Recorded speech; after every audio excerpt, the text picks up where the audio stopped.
sing you a Bruce Springsteen song, but yeah, you know, I need a little backup music. Second that. We're live on YouTube. A Springsteen fan? Tried, Of course. I mean, who's not? I got tickets yesterday. Billy's got good sound. Tampa, February 1st. Okay, all right, so we digress. How are the mics? We are hot. We're ready. Oh, and okay. Billy's, Chris, do you Billy's making us live. Is Jack coming? He is not. I'm sorry. Okay. It's Billy's. So are you filling in? I am No, not. she's I'm still good. talking His dad, about oh, God help him. Can't give me anything to talk about. It's nice to meet you. I heard a lot About the library, community recreation, family fitness, We're live aquatics right now. programs. It's okay, we'll come back to it. We'll skip it. So let's. Thank you, Billy. I'm sorry. I should apologize.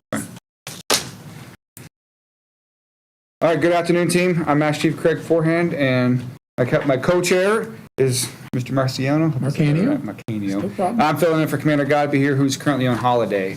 So first I'll say thanks for letting me fill in. If I'm making mistakes today, I apologize. I'm new at this, so you can't throw anything at me, all right? You get an opening remarks like that? And again, welcome. Again, this is Steve Marcanio. I'm Assistant Superintendent for Curriculum and Instruction. We appreciate always this opportunity to come together and talk about issues that affect our military community in particular. And we're gearing up for a great school year for 22-23. All right. So the mission statement of the Joint Military Council is to improve educational services and communication between Escambia County School Districts and military families. At this time, we'll go ahead and around the table and introduce our representatives. No, we'll start. Dr. Second one Roberts. started. Dr. Okay. Roberts. Hello, everybody. I'm Michael Roberts, Director of Middle School Education. Hi, I'm Joel Holland. I'm a grant specialist in the district and the district military.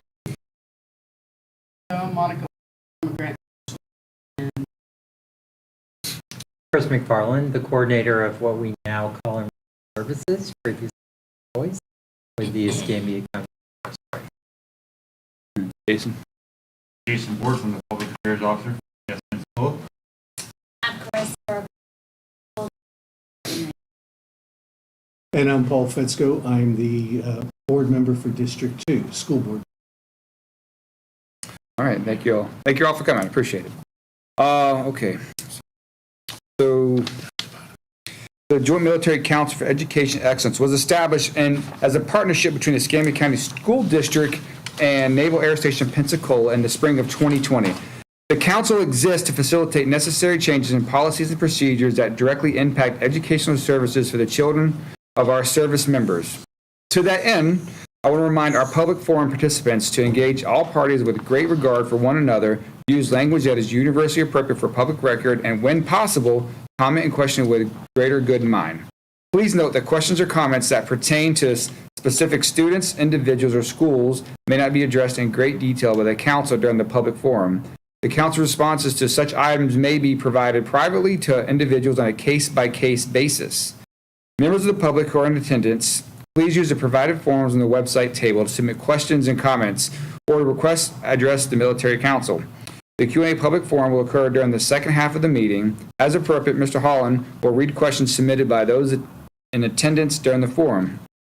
For those watching the live stream, you may email your questions and comments at any time after the forum to pensacolapao@gmail.com. All right, and our first action to do is approve the old minutes from our previous meeting. Approve the minutes. Do we have any motion? So I guess I'll make a motion. And so all in favor of the meeting minutes from last meeting, approval of meeting minutes? Aye. Aye. Any opposed? All right, we're universal on that one. So I also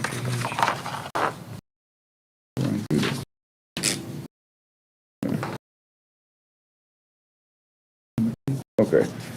Do some read these out, or Department number 2, just okay. overview of the meetings. Got it. Okay, so the overview of the 2022 Military Council meeting calendar is so Thursday, July 21st from 4 to 5:30 in room 104, the Spencer Bibbs Center. The meeting. Our next meeting will be held Thursday, October 20th from 4 to 5:30 in the Media Center of Booker T. Washington School, followed immediately by the School Choice Expo. That's going to be fun. Thursday, February 16th, 2023, from 3 to 4:30 in the Media Center of Bailey Middle School. That's going to be a little bit earlier for start times than our traditional meeting. And then on Thursday, the 4th of May, from 4 to 5:30 p.m. In the Media Center of the new Pleasant Grove Elementary School. And then we all have our Google invitations that were sent to a calendar. If you haven't received your calendar invites, let Mr. Holland know as well, so we can get that out. So we discussed those at the close of last school year, and so we're just reviewing those again. Again, Mr. Holland sent the invitation out. They should be on your calendars. And so we're just validating that there's no concern. And we understand that sometimes some things come up, and we have in the past had to make a change. But for now, that is our plan for this year. Okay, everybody's good? Yes, sir. And may I add, historically, our military council meetings have begun at 4 o'clock, just all the venues that we've chosen because of COVID, having it off of a school site. 4 o'clock has been the traditional start time, but I wanted to note that item C in that old business section, Bailey Middle School, so that we don't conflict with their dismissal time, 3 to 4:30 that start time, so an hour earlier. Very good. And then I believe Mr. McFarland is going to sound B when Sure. that meeting coincides with the school choice. All right, very good. All right. For to highlight our current initiatives, programs, and resources, we'll first start with the enrollment service news and important dates brought to you by Mr. McFarland. So we're currently enrolling for this school year. It starts August 10th. And so families can still reach out to our office concerning transfers for this school year, and we will help them with those. And we are open every day, Monday through Friday, 7:30 to 4:30. We are encouraging families at this point to come in the office because we are just 3 weeks away from school starting. And so we want to try to get those students registered as quickly as possible. Like you mentioned earlier, we will start controlled open enrollment in October. The first day of controlled open enrollment is October 17th, and then our expo will be October 20th. So that'll be at Washington High School. All the middle and high schools will be there showcasing their programs. They'll have students and staff there. So our meeting will be from 4 to 5:30. From 5:30 to 6, there'll be a reception in the Media Center for not only just the council, but all of our industry business partners who sponsor our career academies. And so one of our culinary groups will put that reception together, and that will be from 5:30 to 6 in the Media Center. And then from 6 to 7:30, the gym, atrium, and the cafeteria will all be open, and just like a conference that you would see like on a convention floor, you just kind of circle around and look at all the booths, talk to all the students and teachers, and then you can go on to our website and apply for the program that you'd like to be in. And that application will stay open all the way until the first Friday in December. So they'll have 6 weeks to put in those applications. Those interested in elementary school, that process doesn't begin until the end of January. And so that application will open in January for those looking for elementary program. And like I told you earlier, school choice is transforming into what our district now calls enrollment services. So any types of needs that family needs with enrollment is now centralized into our office, and they come out to us. Whatever. Awesome.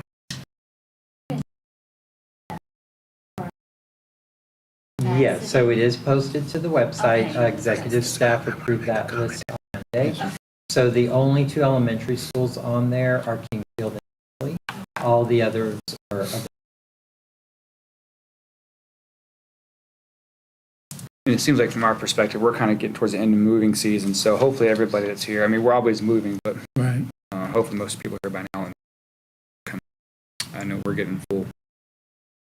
Okay, next we're going to move on to the volunteering and mentoring for the school year by Ms. So Wanda. I have all that information. Today is also Stuff the Bus, which is our school supply drive. And so Miss Kotick is there, but she sent me all the information because she wanted everyone to know that we are opening the campuses this fall for volunteers, mentors, and business partners. They will be allowed back on campus. So we want our volunteers to come back to support the teachers, the students, and the families. And anyone who's interested in being a mentor or a volunteer, please reach out to the Community Involvement Office, and their phone numbers are 850-469-5675 or 567. And so they're starting to gather those lists. They're going to do a mentor training, a volunteer training. And so we're really encouraging all of our mentors and volunteers to come back. She also wanted me to showcase Saturday Scholars, which they facilitate. And that's a partnership with Corey Station, where they pair sailors with 3rd, 4th, and 5th graders at local schools. That's returning this year as well. So there'll be a 6-week session in the fall and a 6-week session in the spring. And that is the longest running Saturday Scholar program in the U.S. It's been here in our district for 35 years. And so we're bringing that program back as well. And so we'll be working directly with Corey Station.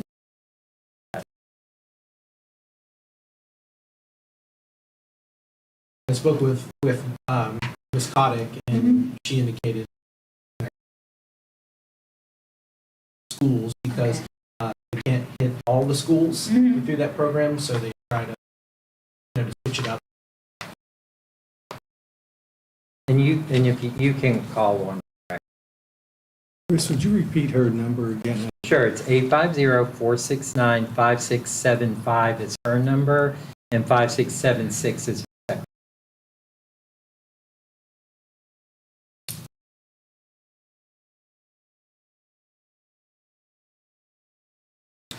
All right, any questions on that?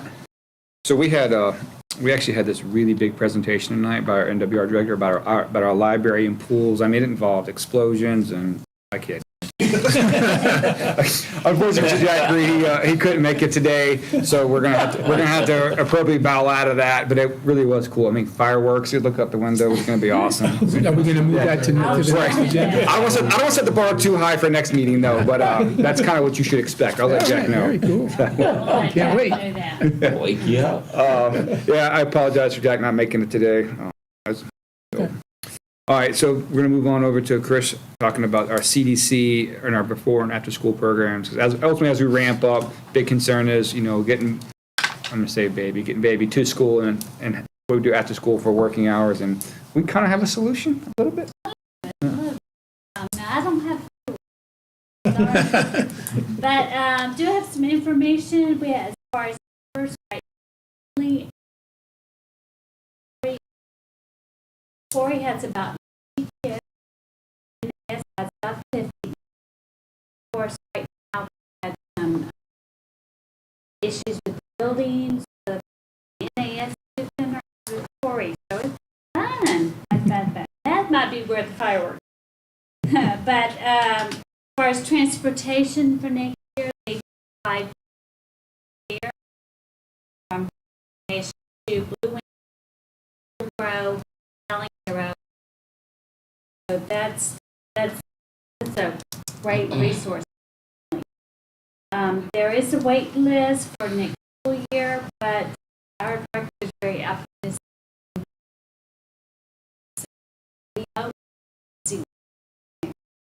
Our child development centers currently there's about 250 kids, Corey, and about 100 kids. Yes. Our CDA, our child development homes program, we have 5 homes open. Training. Can you expound more about the homes program? I believe that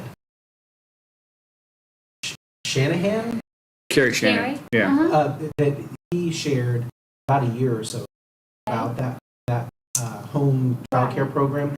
I was just wondering if you could kind of reiterate to folks who might not know how that. Our child development home for babies, but at a smaller and higher home. So the parent, whoever adult in there is trained and staff of the periodically to do a visit, either a surprise visit or now a scheduled visit. Section they get for help. So it provides smaller environment for us. As far as the center, that is something that's arranged for us. Usually, they live in the subdivision, so the school bus can drop them off. But it's a great resource. And so we have 5 parents now. Yeah. Those are always great. And most of the demographics that is particularly it's our infant care. Most of our CDH homes now are actually our infant. I think we have one that's has younger children, but I don't think any of them are really the quintessential school age children at this point is what we have. I don't think right now. Yeah, most of us the young babies.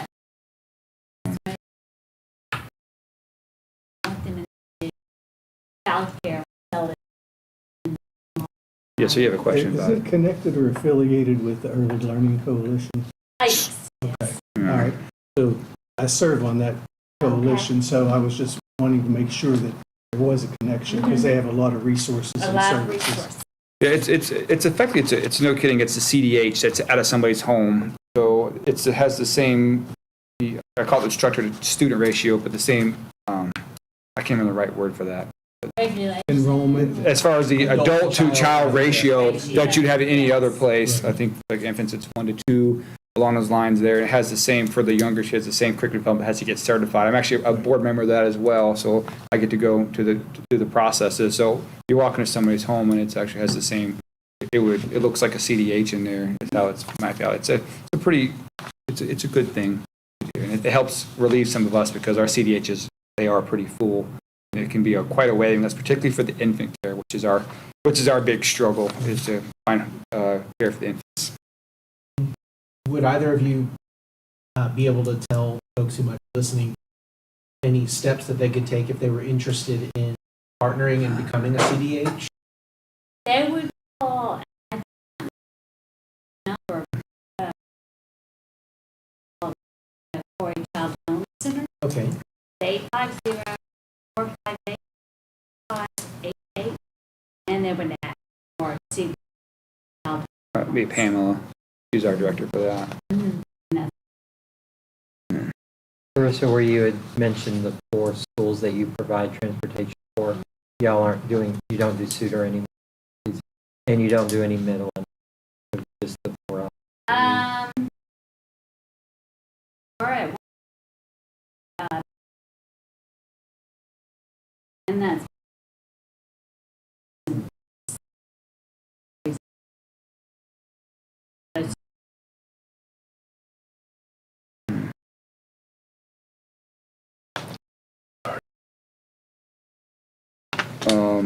Okay. Any other questions on our CDH?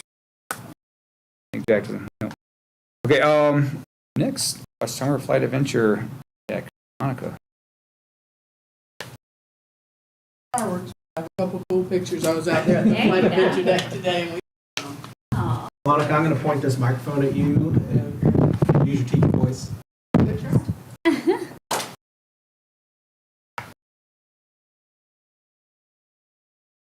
So just to kind of recap, for our summer logistics, we've worked with the flight adventure deck through the Taking Flight grant, one of our DODEA grants. We haven't been able to do it for the last couple of years based on COVID and everything, stipulations. This year, we were able to send 3 schools. We had 20 slots for each school available. We were able to pay for it through a grant. Each school, or what they would do is get online, just kind of get you guys on what we've done in the past. We've sent a flyer home. They've gone in, they've picked whatever week out of the 4 that they wanted. They send their kids. We really haven't had a whole lot to do with it other than sending it to them. They have a code that they put in, and that allows us to be billed for that week.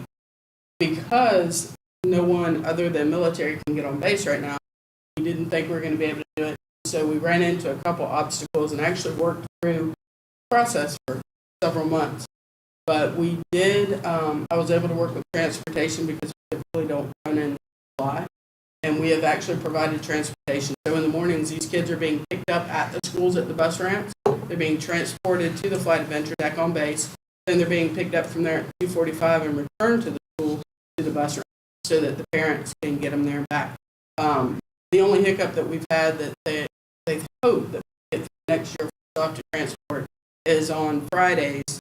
And tomorrow, Helen K. will have a big graduation thing and do all this really cool stuff. And so the parents have been calling me nonstop saying, hey, can we get out there? Can we go? So my answer is, yeah, absolutely. If you have someone military that you can jump in and ride with. But we do have some parents going to. But that's been. For next year? Yes, sir. If access next year, please let us know, work with us. But there are Okay. ways to do called a seat. Okay. It's got to be 5 days. Okay. That would be great. Yeah, you had That would be awesome because I'm going to tell you, Ashley that runs the flight adventure deck has been amazing. Yeah. She's the one that, as we started brainstorming, I said, if you can make it work, I'll find a way to transport them there. We even talked about having parents, but I'll mention that to her as well as we go through this basically process. as a parent, the name on Okay. So that's, there are ways to get it done. that must be what I did the other day because I did it the first day. I wanted to make sure everything went smoothly, and so I actually rode the bus with the kids. Got on that main road to the bus, made sure they were all there, and I had to fill out a form. So I bet that's what it is. Yeah, there's ways to get it done. Just let us know. Okay. That would be Give us as much wonderful. time as possible. We can try to find. That would be great. We've worked on transportation literally months. Jason, when you say work with us, do you specifically mean Maybe that's Okay, fine. public affairs? And even though it goes through our security office, That would be great. Definitely be the compass for you, kind of lead you on the way, because it can be a little bit.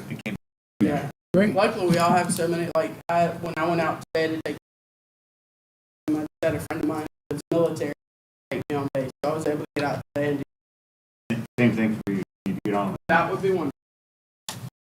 And then, literally, the only thing we have last year, some cool highlights. So Blue Angels was our first group to go last week. They only did 4 weeks because we didn't run transportation on Friday. We're on Friday. So they did a 4-day work week for this school. And then Helen Cairo, they're this. And they go all 5. And you can see today I was out for the rock. That's why I went for the rocket day today. And so they had these little things they would tap on and they would go. But the kids, I mean, when I pulled up today, the kids are all crazy. They are loving it. And then Pleasant Grove will go. And then this is just a flyer that we send home to them. And this is kind of what I have in the works. So it's my, Yeah. Bailey Middle School was not able to go. We weren't able to get them out there this year. And so what we talked about doing is getting a 3-day cruise because typically our middle school, our older kids go on the cruise on the actual ship. And so Ashley and Matt we're all talking about doing a 3-day cruise. And I think Bailey Middle will be able to do it. They're the one middle school in this grant. And so they will actually go out on Friday and do the cruise in the simulated carrier and come back on Sunday. So we've kind of, they've been great with it. Do they actually stay on this? Yes, sir. So like when I was What there grade are today, these? Middle school. they're 6 through 8. So it's- Yes, sir. And I think they also have high school. We don't have a high school in the grant, but they do high school. So like today when we went in, they put blue like vest on us as we walked around because they had high schoolers there. And the simulator, if you've never been there, really cool. They took us out when they first opened, and it makes it look like it's night and day, and you really feel like you're on that carrier and on the ship. So that's what the middle school is. Used to smell like Yeah. made the kids sick. Yeah, makes the oils. Y'all had to stop it. All of us who were on ship, we love that smell. Yeah. But you're not used It's very immersive. They I have remember those- when I first went out there and Yeah. They have the subwoofers and the sound system that vibrates the floor to where it feels like the rubber of the craft carrier. I want to be selfish and share a personal testimonial. My daughter, when she was transitioning from 8th grade to 9th grade, Clint Studer is one of several community partners that fund scholarships for students to be able to attend the National Flight Academy during the summer for that week-long experience. So that was a pivotal time for my daughter where she first got the idea that she may want to be an aviator because of the week that she spent in team building, STEM activities, because while you have folks flying simulators, you also have another team that coordinates the navigation, and it really is just a remarkable program. She built lifelong friendships there. I'm excited that our students will have the opportunity. Yeah, oh yeah, and she's going to college to fly. If you saw the news this week, the Blue Angel. That's Now right. she can be a Blue Angel. There you go. Absolutely. All right, any questions or comments on that? All right, I guess we're moving on to our, I'd like- oh, yes, I'm sorry. That's okay. I added myself to the bottom of that list. Sorry. I'd just like to make a couple of comments. And again, appreciate this venue. Just 3 kind of comments about the district. So first of all, there was a good amount of public conversation towards the end of the year last year about the district's Flight Adventure Deck program that serves our middle school students. We have an agreement with NAS, and we have a teacher on special assignment out there that works in cooperation with the teacher on special assignment with Santa Rosa County.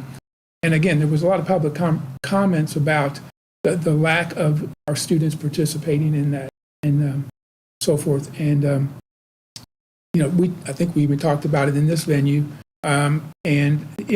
That was all COVID driven. I mean, again, we don't need to relive the effects of COVID, but in terms of our shortage of bus drivers for transportation, teachers, and so forth. But I do want to say that we have hired a new Flight Adventure Deck teacher on special assignment, and I got an update from Mr. Alaback just last week on what our schedule looks like for the schools that have signed up for that. We're at over 70% of the slots that Escambia County gets that are already reserved. I think that's pretty darn good. Okay, so just wanted to kind of circle back on that because we are committed to providing that opportunity for our middle school students. We still have transportation challenges because of it's a very tight window for field trips, and that's what this is. Field trips for students. Because of the limited number of spare drivers or drivers that can do a field trip that don't also have to get back and get bus runs started. But we are committed to it, and again, over 70% of those slots are filled. The other thing I wanted to say is, when Mr. McFarland was talking about the fact that we certainly are welcoming back volunteers and mentors, this year reminded me of, again, last year, and we published COVID protocol each 9 weeks last year, and it was at the third 9 weeks when we opened back up for volunteers and mentors and so forth. I'm happy to say that we currently have no plans on publishing a COVID protocol document because we are yes, thank you. Yes. Because we do want to start the year out and not have to start putting those restrictions in place. And so that is our intent. At the same token, there's a good number of COVID cases out there. I'm just saying, at least in the district. But we're going to do our best to just proceed as normal in that regard. And then the final thing I want to say is, and it's connected to the teacher shortage, which I know you hear in the news a lot. And I want to thank our school board because Dr. Smith presented at the board meeting last night an emergency request to suspend our tobacco use policy that has been in the district for, somebody said 10 years. I don't know if that's correct, Mr. Fetzko, or not. Yeah. So, but we have suspended that. So that means you can be a tobacco user and get hired on in the district and get hired on and get be part of our insurance benefits and all of that. So we're trying to get the word out, and I think we have had some press and media on it, but help spread the word. It's a strong statement from the board and the superintendent that we're trying to remove every barrier possible to get people in front of students teaching. So I wanted to make sure that was shared, Mr. Beth. I'm jumping back just one topic. When you talked about, Mr. Marcanio, our work with and cooperation with the Flight Adventure Deck and the Starbase Atlantis and all the other programs. And that when we went in the spring, the elementary principals and the school board members went on the bus and rode out and saw it. We talked about the tie, and Monica, you may be the one really involved, the tie-in between our career and tech ed academies, because we have the flight academy at Escambia High and at Bailey Middle School, so that the students, when they're going through Flight Adventure Deck, if they're elementary going to middle, they could say, hey, this is the middle school that I would like to go to because I've really got the interest, and tie into it. And the middle schoolers to know that Escambia High has that flight academy there. Right. And you know, those tie-ins, and I know that we talked about Mr. Harrell having contact and connection and do those. So I think that if they haven't really formalized, that may be something we want to take a look at and make sure we get more involvement so that, that the students know there is kind of a pipeline. Absolutely. If you want to start in elementary school going up. Absolutely. Daily, 3 days, cruises, I call them, that are happening, they are going to be actually targeting those kids in that area. And so hopefully we can, and I will make a point to make sure that we are informing them as they come through, because I meet with them all the time. So I will also make sure that at Bailey we are definitely letting them know that they don't forget you. Right into Thank you. Very good. All right, we're over here to questions. So at this point, we're at questions. Mr. Holland, do you have any questions? Any questions? There's one pre-submitted question that a family asked regarding PCS orders to NAS. In the appendix, the last page of our agenda, first bullet says we have PCS orders to NAS Pensacola, but we haven't secured permanent housing yet. We'll be staying with friends in the area until we're assigned base housing. The two questions: how should we register our kids for school, and how would school choice work? So the family would have two options. This council had last year previously agreed that for these PCS families, we would start using the Navy Lodge address. So they could either use the Navy Lodge address as their permanent address until they get housing, and we can process the request that way, or they can do what we call an owner affidavit from the friend's address if they would prefer to do that. We allow that as well, where they can provide the owner affidavit from the friend that just says them and their children live with the friend at that address, and we can process the application that way. Either route, they have school choice options. They can go to whatever.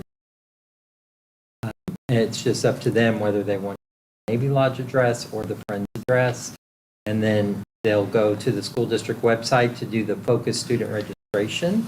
So that's how do we register our students? That's the first step, is they have to do a focus registration and get a 6-digit number. And then the second step would be the school choice application, which is on the Enrollment Services website. And then they'll either just let us know they're going to use the Navy Lodge address, which no proof of address is needed, or if they're going to use the friend's address, which they would want to use if they were wanting type of transportation. They could use the friend's address and provide the friend.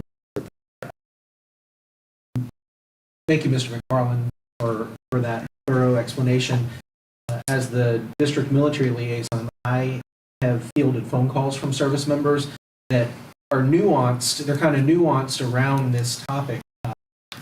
So you might have a family that what they want is to ease the transition for the student as they're coming into the district, and they know that where they're temporarily living is not going to be where they permanently are living, and so they don't want to transition the kid into one school for just a few weeks or months until they secure housing.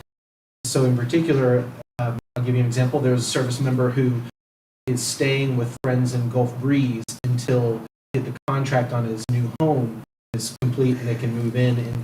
And so even though they're living in an adjacent Florida county, they were able to use school choice to put their child in the school where they will be living in the future. That way they reduce the number of transition students. So we accept housing contracts as proof of address. So if they have a signed contract, that is an acceptable proof of address. So it wouldn't matter to us where they're temporary funding because we would have that track down. And kind of a third order question to that is, so if the family doesn't have their final location, they choose to do school choice to some other, they're responsible for getting their child to and from that school in that situation, right? Right, so the family- district provides transportation within the zone, and you can request a bus from within the zone even if you don't live in that. So, for example, say they want to go to Helen Cairo and they're living with a friend in Pleasant Grove District, they could either provide the transportation to Helen Cairo, or they could request a bus stop within the Helen Cairo district that they would be willing to take. And to bring up what Carissa was talking about earlier, how the CDC does provide transportation to a certain number of elementary schools, that would be another avenue that family could exercise choice. Even though they don't live in Helen Cairo's district, for instance, or in Myrtle Grove's district, they could request that school. And if they have partnered with the CDC for a spot, they could drop their child off at the CDC in the morning. CDC transports kid to school in the morning, transports them back to the CDC in the afternoon, and when the parent gets off work, can pick up their child from. We just always caution all choice families. Our district does have a bus driver shortage, and so the space available is not always approved. There has to be from us in order for us to provide that accommodation. But it is an option, and they can fill out the request for the accommodation. But it is something that has to be looked at and approved because we are. All right, Yeah, one additional question. About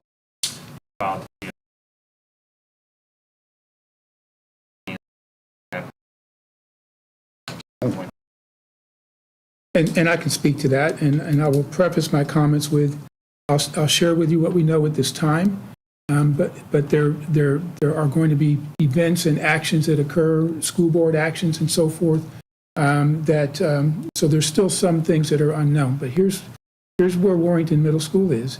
It is true, and it was reported in the news, Warrington's middle school's official grade was a D. We have been working with the Bureau of School Improvement at Florida Department of Education for many years because Warrington Middle School has consistently scored a grade of D. Now, there was years prior to COVID when they got very, very close, and there was a lot of factors that I won't get into regarding how things have run at Warrington Middle School. I will just say that there have been a lot of DOE-imposed rules and regulations that have been, in Steve Marcanio's opinion, difficult and problematic. Okay. But nonetheless, they did score a grade of a D. So back in the spring, the district had to submit a TOP plan, that stands for Turnaround Option Plan, to the State Board of Education. And we did. And our options in that TOP plan were two. Convert it to a charter school if the school grade was not a C or higher, or close it. We chose the option to turn it, to convert it to a charter school. We also pleaded with DOE to give us this current school year to make that transition if that was the outcome. Because the current DOE rules are that, we got the grades the week of July 1st. And actually, Warrington's was a little bit delayed because there was some results they hadn't calculated in. But the current rules, the rules that have been on the books forever, is if it's a D, the very next school year, you have to convert it to a charter. Converting to a charter requires the charter company submitting an application, our school board approving the application. Very lengthy process. Long story short, we asked the DOE to give us this year as a transition to do the conversion if necessary. And so that is where we are. We are running the school this year. Our administration, our teachers, and the administration hasn't changed. We are beginning the process to communicate with Charter Schools USA, who is the charter company that we worked with last year to determine if they were interested in helping. And that's really where we are at this point.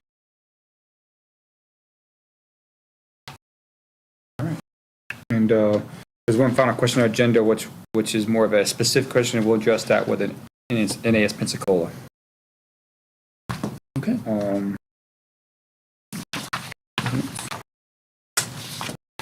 All right, so no further questions. So are there any so for suggestions for next future topics to address? Are we going to bring back the one that was scheduled, The library. the library? Fireworks. Yeah. Yeah, absolutely. I mean, it's fireworks. I just was curious. I mean, that, Yeah, that was fireworks. Yeah. well, Leave Yes, for a sir. School board meeting on Yes, the sir. budget. Okay, I'll All right. let thank you, have Mr. that. Fetzko. Thank you. And Mrs. Kotick, I did let her know that we would miss her today and absolutely would send an invitation for her to share with the council later. She could give an update on, because by then she will have trained the volunteers and mentors. She could give an update on those numbers and so forth, and use it as another opportunity to say that we're doing it. It would be my suggestion, since we're going to be at Washington School, that we showcase the at the October Council, because that academy. Very good. Take care of that. So I do want to make note that while we're wrapping up here, we don't have a tech person physically present, but Rodney is monitoring this remotely, and he will end the feed. So I will make sure that I text him as soon as we return, but know that that stream is live until Rodney. He's going to confirm to you that he has. Okay. And we want to thank Rodney. Again, we have great tech support, and it just so happened that this meeting was really going to be in room 160, but the board had to schedule a budget hearing, which that is all statute driven. I mean, the board has certain dates and that those things have to occur. So that's why we did what we did. But great tech support as always. Joel, for the October meeting, will Rodney be providing the tech support, or do we need to reach out to the tech coordinator?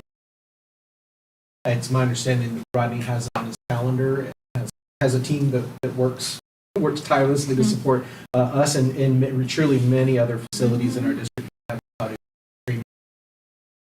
So I will confirm with him that all of. And I will just close with this. You're going to start hearing some emphasis in the media about school attendance. As you all know, there's an ongoing feature on Channel 3 called Crisis in the Classroom. And we have done, we've looked at our data, which we do all the time anyway, but our average daily attendance at some of our schools is pretty low. And what I have said in recent meetings is we can't make a difference and educate students if they're not in school. Now, albeit we know, again, that COVID has obviously affected attendance. We don't want parents sending their children to school when they are ill. We know that. But you're going to start hearing a focus about that because we do want to increase our attendance for students at all of our schools so that we can have the highest impact for teaching and learning. Thank you, sir. Any other closing remarks? All right. Thank you, everybody, for your time, and the meeting's adjourned. Very good. Thank you. Need a gavel, though. This time I want a really big gavel. All right, and Joelle is asking Rodney to end the feed.